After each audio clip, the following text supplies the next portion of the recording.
নমস্কার, কলকাতা টিভি ডিজিটালে আপনাদের সকলকে স্বাগত। বীরভূম থেকে আমি রয়েছি আপনাদের সঙ্গে মনা বীরবংশী।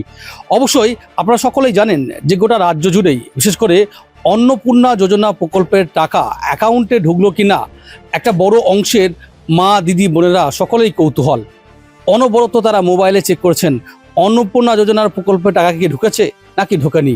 অবশ্যই এই বিষয় নিয়ে এবার বীরভূমের বোলপুরের এক গৃহবধূ তিনি তার নিকটতম একটি ব্যাংকে সেখানে গিয়ে চেক করতে যান তার অন্নপূর্ণা যোজনার ৩,০০০ টাকা ঢুকেছে কিনা।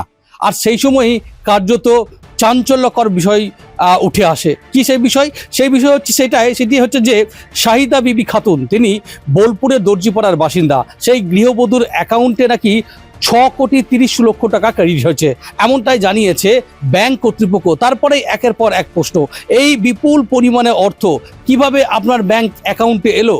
যান আপনি বোলপুর থানায় এবং থানায় গিয়ে এই বিষয়টি জানিয়ে আসুন। খুব স্বাভাবিকভাবেই সেই মহিলা কখনো থানা কখনো ব্যাংক, এই নিয়েই মূলত সে এখন এই মুহূর্তে দাঁড়িয়ে অস্থিরতার পরিবেশ তৈরি হয়েছে সেই পরিবার এবং ওই গৃহবধূর মধ্যে।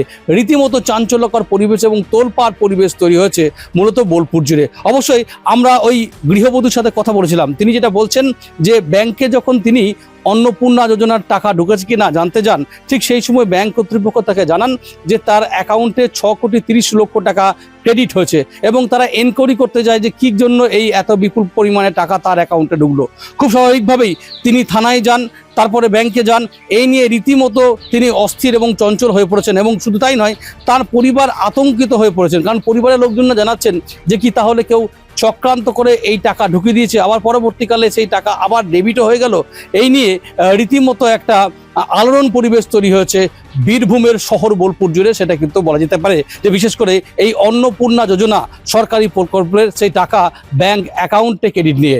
বীরভূম থেকে মনা বীরবংশী, কলকাতা টিভি।